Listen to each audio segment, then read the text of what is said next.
it here. So what I have for you today, I have some important questions on forms of poetry. और ये जो question है on forms of poetry उसमें 16 number का question है। The lake आइला फिनिस्फ्री, जो lake आइला फिनिस्फ्री जो poem है, इसके राइटर का नाम क्या है? डब्ल्यू बी येट्स है।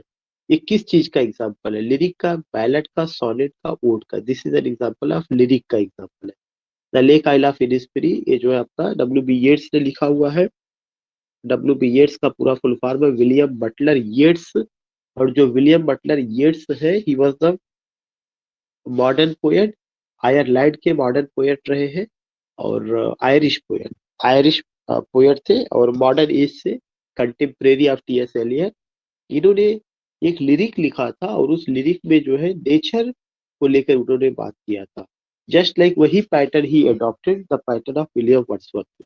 So you see here what you see here कि the lake Isla Finisbury is what? The lake Isla Finisbury is a lyric।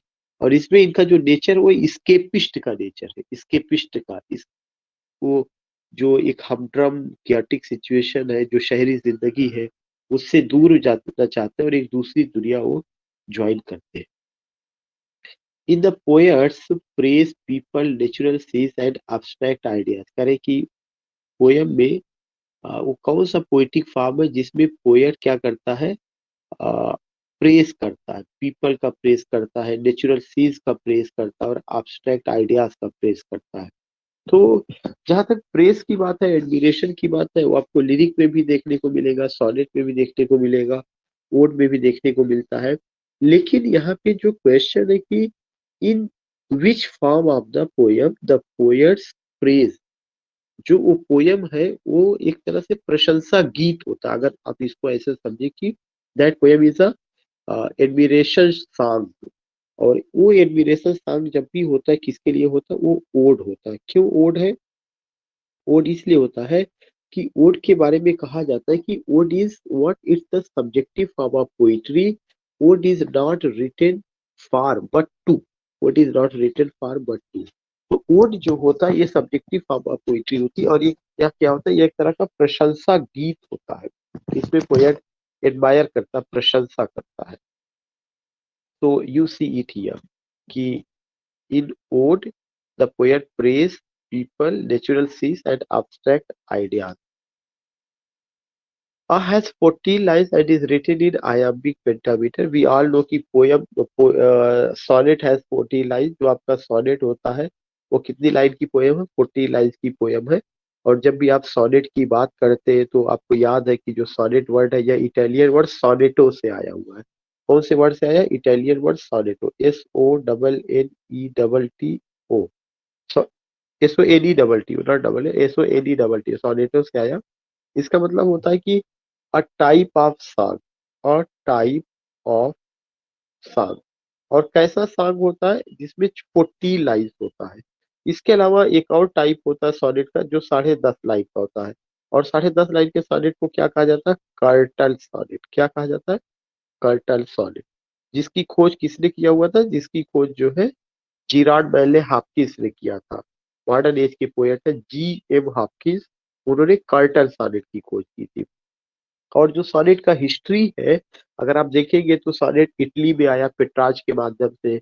और उन्होंने जो सोनेट लिखा उस सोनेट को उन्होंने ऑक्टेव और सेस्टेट में बांटा। Octave means 8 lines stanza, sestet means 6 lines stanza. और इसके अलावा उनके सोनेट का जो राइम स्कीम है A B B A C D या C D C। John Milton ने भी उसी पैटर्न को फॉलो किया था। लेकिन सोनेट जो है इंग्लैंड में जो इंट्रोड्यूस किया गया, उसको इंट्रोड्यूस करने वाले आदमी का नाम सर थॉमस यॉर्ट था। और सर थॉमस यॉर्ट ने भी पेट्रार्चर मॉडल को फॉलो किया। लेकिन सोनेट के स्ट्रक्चर में if any person brought a wide change in the structure of sonnet, तो वो जो है कौन थे? हेनरी होवर्ड अल्लाह सरे थे, जिन्होंने सोनेट में 3 क्वार्टेंस का यूज किया। एक क्वार्टेट में 4 लाइन्स कपलेट का यूज किया और राइम स्कीम चेंज करके A B C D E F G बाद में वही चीज शेक्सपियर के द्वारा फॉलो किया गया। और एक आइडियल पैटर्न बन करके हमारे सामने आता है कि शेक्सपियरियन सोनेट का। तो ऑलरेडी सोनेट का एक पूरा हिस्ट्री मैंने आपको पढ़ाया है, बताया है। कलेक्शन की जहां तक बात आती है तो एमोरिटी जो सोनेट का कलेक्शन है वो आपका एडवर्ड स्पेंसर का है। हॉली सोनेट जो कलेक्शन ऑफ सोनेट है वो जॉन डन का है। पुर्तगीज सोनेट जो कलेक्शन ऑफ सोनेट है एलिजाबेथ बैरन ब्राउनिंग का है। इसके बाद आपका डडल सोनेट है विलियम वर्ड्सवर्थ का रहा है। और शेक्सपियर ने खुद 154 सोनेट लिखा। इसके अलावा अगर आप बात करते हैं स्टॉफेल एंड स्टेला का एक collection of sonnet Sir Philip Sidney का रहा है। तो when you go with anything, चाहे वो सोनेट हो या आपका और चीज हो, तो थोड़ा सा जो चीजें स्टडी की गई उसको मैंने एक डिटेल में बताया कि यू फाइंड दिस थिंग कि कार्टर सोनेट के बारे में, सोनेट का ओरिजिन और तमाम चीजें जो है। क्वेश्चन नंबर 9 है, इज अ लिटरेरी डिवाइस, एक लिटरेरी डिवाइस है that can be defined as having two successive rhyming lines, two successive rhyming lines. एक ऐसा लिटरेरी डिवाइस जिसमें दो सक्सेसिव राइमिंग लाइंस होगा। एक सक्सेसिव राइमिंग लाइंस का मतलब कि पहली भी लाइन राइम करेगी, जो पहली वाली लाइन करेगी राइम करेगी वो किससे, दूसरी से करेगी। जो है सक्सेसिव आने वाली लाइन से राइम, उसमें आने वाली लाइन में भी राइमिंग होगा। ये पॉइंट नोट करने वाली चीज है। एक ऐसा literary device, a literary device that can be defined as having two successive rhyming lines in a verse and has the same meter, वही मीटर जो पहली लाइन में मीटर होगा वही मीटर दूसरी वाली लाइन में होगा, to form a complete thought, और वह एक कंप्लीट थॉट को तैयार करता है। तो वो चीजें क्या कही जाती है, that is known as couplet. B, couplet. Why it is known as couplet? Couplet का डिफिनीशन यही कि पेयर ऑफ राइमिंग वर्ड्स, उसमें कहा जाता है कि कपलेट मीन्स दो लाइनों का जोड़ा होगा और यह राइमिंग में होगा। तो उसी चीज को उन्होंने अपने लैंग्वेज में लिखा है कि having two successive rhyming line, having two successive rhyming lines. You see this thing, having two successive rhyming lines in a verse and has the same meter to form a complete thought. So you see these things, you find these things. So what do you see here? You see it here कि ये सब चीजों को लेकर के बात की गई है या ये सब चीजें रही है। Now the next question is a poetic form, एक ऐसा poetic form in which a person is speaking to himself or to an imaginary listener, एक ऐसा poetic form जिसमें एक पर्सन खुद से बोलता है या किसी imaginary listener से बोलता है। अगर आप ये देखेंगे imaginary listener का मतलब कि presence of listener, specially dramatic monologue में अगर आप देखेंगे ये टेक्निक आती है। ड्रामेटिक मोनोलॉग में जो पोएट होता है किसी एक कैरेक्टर को क्रिएट करेगा, वह कैरेक्टर जो है क्या होगा, खुद से बोलेगा या कभी इमेजिनेटिव लिसनर से बोलेगा, dramatically to reveal specific intention of his action, जिसमें वह अपने एक्शंस का क्या करता है, रिवील करता, खुलासा करता है कि उसका इरादा क्या है, what he wants to do, वो करना क्या चाहता है। फिर से मैं क्वेश्चन पढ़ना चाहूंगा, अ पोएटिक फॉर्म, एक ऐसा poetic form in which a person is speaking, जिसमें एक पर्सन स्पीकिंग का काम करता है, किससे स्पीकिंग होती है, उसकी himself to an imaginary listener, साथ ही साथ एक काल्पनिक लिसनर से, dramatically to reveal specific intentions of his action. वो कौन है, वो आपका dramatic monologue, that is dramatic monologue. मैंने आपको पहले ही बताया था dramatic monologue is an objective form of poetry in which you see what in which you find a speaker, that speaker might be any character not the poet. Dramatic monologue में जो speaker होगा वह कौन होगा, वह कोई character होगा, the character is invented by the poet. जैसे यूलिसिस में यूलिसिस स्पीकर है, न कि टेनिशन स्पीकर है। जैसे माई लास्ट डचेस में ड्यूक स्पीकर है, ना कि रॉबर्ट ब्राउनिंग स्पीकर है। और वह खुद से बोलेगा स्पीकिंग टू हिमसेल्फ, या तो एन इमेजिनरी लिसनर से वह बात करेगा, कोई इमेजिनरी लिसनर। जितना भी आप पोयम मैंने आपको बताया उसमें कोई ना कोई लिसनर रहा है। जैसे माई लास्ट डचेस में जो लिसनर है वह मैसेंजर है, जो शादी का प्रस्ताव लेकर के आया हुआ है। ऐसे ही यूलिसिस में जो लिसनर है उनके पियर्स है, उनके उनके समान इक्वल वेरियस उसके दोस्त है। तो ये जो टेक्निक होती है या ये जो और वह क्या करते हैं कि उसमें रिवील करते हैं specific intention of his action, that is known as dramatic monologue. Mono means single, log माने स्पीकर। ड्रामेटिक का मतलब यही होता है कि समथिंग ड्रामेटिक पैटर्न में revealing what is occurring in your heart और माइंड। ही poem that tells a story. The poem, यहाँ पे ही पोएम नहीं, यहाँ द होना चाहिए था। द इज द जो है अक्षर ये मिट गया है। The poem that tells a story is called, वह पोएम जिसमें एक कहानी बताई जाती है। Dramatic monologue, haiku, free verse, narrative poetry. Narration का मतलब ही होता है कहानी बताना। तो वो कौन सा पोएटिक फॉर्म है जिसमें कहानी बताई जाती है? जो पोएटिक फॉर्म है, अगर आप देखेंगे वो क्या है, नैरेटिव पोइट्री है। That is narrative poetry, this is narrative poetry in which story is told, जिसमें कहानी बताई जाती है, कहानी सुनाई जाती है। That is the narrative poetry. You see poetry that has no regular rhythm, वह पोइट्री जिसमें रेगुलर रिदम नहीं है, मीटर नहीं है, राइम नहीं है, स्ट्रक्चर नहीं है, ऐसी पोइट्री को क्या कहा जाता है? Free words. फ्री वर्ड्स के बारे में कहा जाता है कि free words has irregular rhythm, irregular metre, irregular rhyme, irregular structure. तो यहाँ पे वही बात कहा गया, no regular. No regular means irregular. तो इनका जो रिदम होगा वो भी इरेगुलर होगा, मीटर भी इरेगुलर होगा, राइम भी इरेगुलर होगा, स्ट्रक्चर भी इरेगुलर होगा। किसका? फ्री वर्ड्स का। फ्री वर्ड्स का जो सबसे पहला यूज किया गया है अमेरिकन पोएट वाल्ट व्हिटमैन के द्वारा यूज किया गया है। किसमें यूज किया गया? उनकी किताब लीव्स ऑफ ग्रास। कब? 1855 ईस्वी में। So poetry that has no regular rhythm, ऐसी पोइट्री जिसका रेगुलर रिदम नहीं है, मीटर नहीं है, राइम नहीं है, स्ट्रक्चर नहीं है, उसको क्या गया? फ्री वर्स कहा गया। दिस इज वाल्ट व्हिटमैन का। वाल्ट व्हिटमैन का जो वर्क है वो क्या है? लीव्स ऑफ ग्रास, जो 1855 ईस्वी में आती है। That is free verse. इसका यूज पहली बार वाल्ट व्हिटमैन ने किया, जो आपका लीव्स ऑफ ग्रास में 1855 ईस्वी में आता है। मैं इसे इरेज कर दूं, नहीं तो कंफ्यूजन क्रिएट करें। नेक्स्ट क्वेश्चन है अनराइम्ड आयाम्बिक पेंटामीटर। जो अनराइम्ड आयाम्बिक पेंटामीटर है उसको क्या कहा जाता है? ब्लैंक वर्स मैंने आपको बहुत पहले ही बताया था कि ब्लैंक वर्स ऐसा है जो अनराइम्ड होता है। और ब्लैंक वर्स किस में होता है? किस मीटर में? आयाम्बिक पेंटामीटर में। आप ये समझिए कि बहुत इंपॉर्टेंट इंपॉर्टेंट क्वेश्चन है, बहुत इंपॉर्टेंट है। इसका आंसर तो आप अपने आप से भी आप कवर कर सकते हैं, लेकिन डिस्कशन का बस फायदा एक ये है कि उससे मिलती जुलती बहुत सारी चीजें आपको और मिल जाती है। अनराइम्ड आयाम्बिक पेंटामीटर वो क्या है आपका? ब्लैंक वर्स है। ब्लैंक वर्स ऑलरेडी आपको पता है कि ये आयाम्बिक पेंटामीटर में होता है। आयाम्बिक का मतलब होता है unstressed syllable is followed by stressed. Penta का मतलब 5, तो 5 फीट होगा, 10 सिलेबल होगा। This things you see. दूसरा पॉइंट एक चीज ये आता है कि ये जो ब्लैंक वर्स है इसका यूज सबसे पहले किसने किया था? हेनरी होवर्ड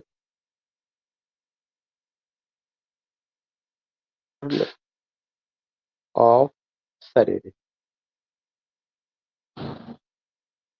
अपनी किताब, कौन सी किताब उनका नाम था? उनको उन्होंने किताब का वर्जिल की एनीट का ट्रांसलेशन किया था, AENEID। और ये जो किताब उन्होंने ट्रांसलेट किया था 2 और 4, वर्जिल का एनीट 4 किताबों में बांटा गया था, सॉरी 12 किताबों में। और ये लिटरेरी एपिक का एग्जाम्पल है। और इसका ट्रांसलेशन उन्होंने लैटिन से इंग्लिश में किया 1540 में। तो केवल 2 किताबों का 2 और 4 का ट्रांसलेशन किया, उसी में पहली बार ब्लैक वर्ड्स का यूज किया गया। और ब्लैक वर्ड्स एक आइडियल मीटर बनता है एलिजाबेथन एज में। विलियम शेक्सपियर ने इसका यूज अपने ड्रामा में किया हुआ है। John Milton used for writing epic, that is paradise lost and paradise regain. Even all most of the romantic poets used blank words. तो ये चीजें आपको ध्यान में रखना है कि ब्लैंक वर्ड्स आपका अनराइम्ड फॉर्म ऑफ वर्ड्स। और आयाम्बिक पेंटामीटर में iambic means unstress is followed by stress, penta माने 5 फीट और 10 सिलेबल। जापानीज पोयम, जो जापानीज पोयम है जिसमें जो है पहली लाइन में 5 सिलेबल, दूसरी लाइन में 7 सिलेबल, और फिर लास्ट लाइन में 5 सिलेबल आएगा, उसको क्या कहा जाता है? हैक्यू। हैक्यू की उत्पत्ति कहाँ से हुई है? जापान से हुई है। ये क्वेश्चन यही बनता है। हाइक्यू कितनी लाइन का पोयम होता है? 3 लाइन का पोयम होता है। पहली लाइन में कितना सिलेबल आएगा? 5 सिलेबल आएगा। दूसरी लाइन में कितना सिलेबल आएगा? 7 सिलेबल आएगा। नेक्स्ट लाइन में कितना सिलेबल आएगा? 5 सिलेबल आएगा। सो ये चीज आपको ध्यान में रखना है कि Haikyuu the shortest form of the poem, और originated in Japan. It has how many syllable? It has how many lines? 3 lines. First line has 5 syllables, second 7 and the last 5. Next question है अ type of literature, एक ऐसा type of literature that exposes and criticises foolishness, जिसमें क्या किया जाता है, बहुत सारी चीजों को एक्सपोज किया जाता है और क्रिटिसाइज किया जाता है। किस चीज का क्रिटिसाइज किया जाता है? फुलिशनेस का, मूर्खतापूर्ण चीजों का, and corruption of an individual, और जिसमें जो है करप्शन ऑफ एन इंडिविजुअल दिखाया जाता है, आर सोसाइटी, सोसाइटी का, by using humour, irony, exaggeration और रिडिक्यूल। क्या क्या? By using humour, irony, exaggeration और रिडिक्यूल। फिर से I would like to tell you, a type of literature, एक तरह का लिटरेचर दैट एक्सपोजेस, जिसमें एक्सपोज किया जाता है, एंड क्रिटिसाइज, एक्सपोज माने खुलासा करना, क्रिटिसाइज माने आलोचना करना। किस चीज का एक्सपोज और क्रिटिसाइज? फुलिशनेस का, एंड करप्शन, और साथ ही साथ करप्शन का, ऑफ एन इंडिविजुअल, किसी भी एक आदमी का, our society, of an individual our society, by using humour, humour का यूज करके, आयरनी का यूज करके, एग्जैजरेशन, कुछ चीजों को बढ़ा चढ़ा करके बताया जाता है, आर रिडिक्यूल, या तो समटाइम्स पे उसका क्या किया जाता है, रिडिक्यूल किया जाता है। तो इसको क्या कहा जाता है? That is satire. सटायर का जो डिफिनीशन है वो यही है कि satire is a literary device in which, what in which the drawback, the shortcomings of a person is exposed and criticized।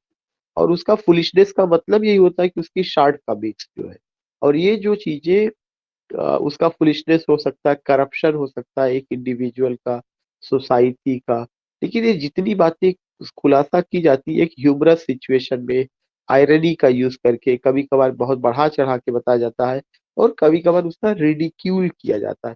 हम सारे लोग जानते हैं कि लोग कहते हैं मेरे ऊपर व्यंग कर रहे हैं, तो जो सटायर है वो व्यंग इन हिंदी है, और जो व्यंग होता है वो आदमी को केवल उसके ऊपर एक तरह का कमेंट होता है, व्यंग जो है।